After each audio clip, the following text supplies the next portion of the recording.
The Bills have a new coach and now a new defensive coordinator. And Mark Kelso from the Buffalo Bills on the line right now. Mark, well, we talked before all this went down, and, how many coaches have the Bills had in franchise history? It's a big number. It's in the 20s. We need consistency, and let's hope we're moving in that direction right now. Do I have you, Mark, or have I? You got me. Was that a question? Huh? It was kind of like I was kind of handing the ball off to you there. It was equipment. Okay. Would you agree with that? I'm a defensive guy. I understand. Handing the ball off to me would not be a good thing. Good point. Very good point. All right, Mark. Listen, what are your thoughts? No, consistency, and I don't know a lot about Coach McDermott, but everything you hear has been positive in that regard. I mean, very disciplined, very detailed, and then what we've talked about before, consistent execution, fundamental principles.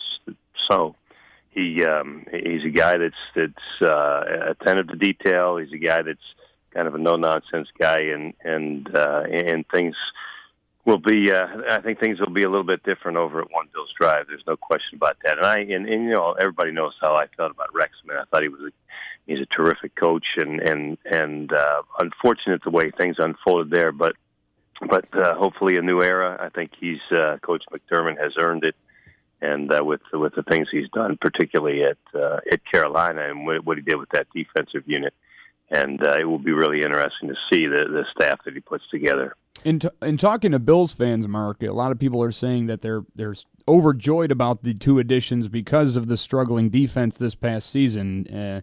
Are they right in saying that? Will this finally be the thing that turns them around, gets them into the playoffs, maybe? Well, you got to be hoping. They're going to be overjoyed about it. Obviously, you hire somebody. It's an exciting time, and they want to create a lot of enthusiasm, obviously, around the team because of the disappointing end to the season. Yeah. So. Again, all I can go on is what I hear about Coach McDermott. He's a William Mary free safety in his playing career, so he has to be smart and he has to be competitive and he has to be organized, right? So, if he's from William and Mary, so that's those are the things that I'm sure I know about him. Well, and what you do know about. Let's talk about what you do know about. First of all, do you know about Leslie Frazier? Your thoughts on him being named defensive coordinator? Yeah. And again, hard because I don't know what kind of philosophy he has or style he runs, but he I have heard that, but probably just the same reports that you have heard. But seems like he's beginning to assemble a staff rather quickly, and I'm sure that'll unfold pretty quickly. And I think there are probably a couple people that he's interested in having on his staff that are in consideration for other head coaching jobs or coordinator positions around the league that are available. So again, we'll just have to wait and see this week how things unfold. I like the idea of there's some mention about Donnie Henderson as a defensive back coach. I don't believe he coached last year, but he is a guy that would probably be cut after the same cloth of Coach McDermott and the guy who's attentive to detail and really tries to develop those defensive backs. And some people had suggested that he may come back, and I think that would be a good fit for the defensive unit if indeed he was able to come back. Let's talk about what you really do know a lot about, and that is the pieces of the puzzle. Would you say that the Bills are very close, and they just need somebody to put it all together? Well, it's a little bit of a stretch in my mind to say they were really close this year. When you finish the way they did, it's just you're not as close as you might think. But I do think the pieces are there, and I think that with some consistency, they have an opportunity to get to the postseason. Obviously, the situation with Tyrod is I guess the word intriguing comes to mind. It is a difficult business decision to if they're going to pay him the option money that they owe him in March, and that's going to be a difficult thing to absorb from a cap perspective. But I do think that there's ways that I think Tyrod is a guy who has demonstrated that he can play at a very high level. He has some limitations like most quarterbacks, but has demonstrated that he has great leadership ability and again can play at a very high level. And if the running game continues to thrive like it has the past couple of years, that there's an opportunity to win on the offensive side of the ball. So I think they have to find a way, to get that done and figure out if they're going to reopen that contract or renegotiate or what the situation is going to be. And if, in fact, they try to do that, if Tyrod's going to feel like that's something that he's willing to do, because they would have to work on his end too. But I think he's the guy to lead the offensive unit here in the near term, and then they're going to have to look for somebody if they feel he can't do it in the long term. But they have some pieces defensively as well, and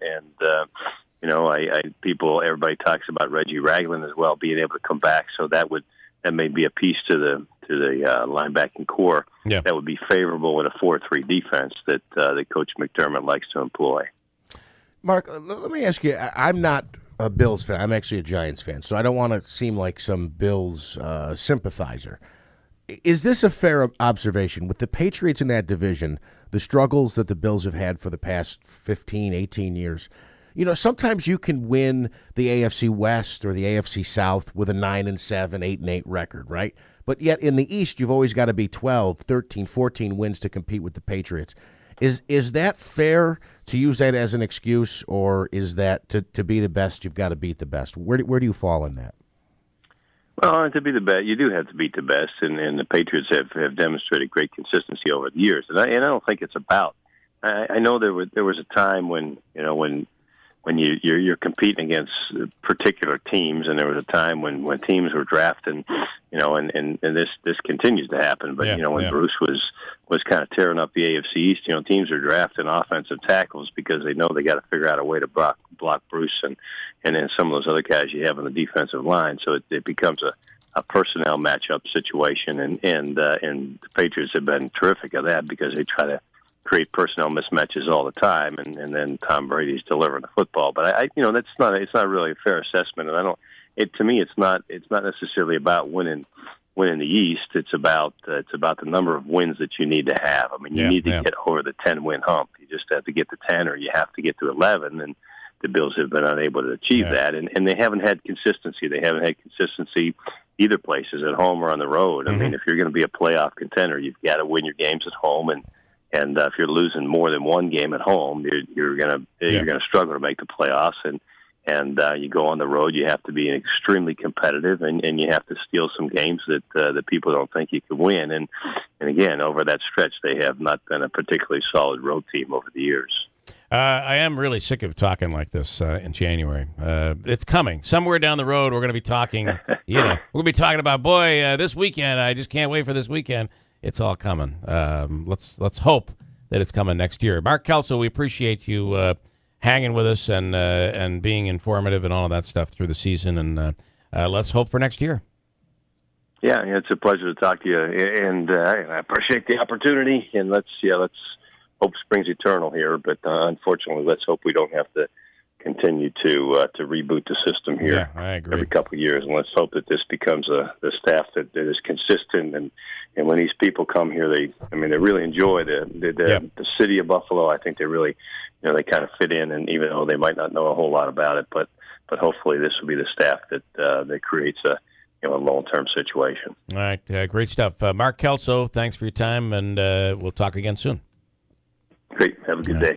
Mark Kelso from the Buffalo Bills. Just a quick. This is it. This is the staff. By the way. And how many times have we said that? Since Levy left after the '97 season, since he was no longer the coach, you had Wade Phillips for 3 years, Greg Williams for 3 years, Mike Malarkey for 2 years, Dick Duran for 4 years, Perry Fuel for 1 year, Chan Gailey 3 years, Doug Marrone 2, Rex Ryan 2. Obviously, Anthony Lynn just got 1 game, and now Sean McDermott. I do think some of this could be on ownership to give a guy a chance to put a system in place and let the program grow. And maybe this is the guy. Rex Ryan, I just don't know that he was I never liked the Rex. Well, and I don't think the fans have really done any good with that regard. You've got the owner that are facing, they want to give this guy a chance, but they're calling for the head of the coach every time they give up. They have a losing season. Owners aren't going to sit and listen to the fans. At the end of the day, you got to win, and, it is what it is.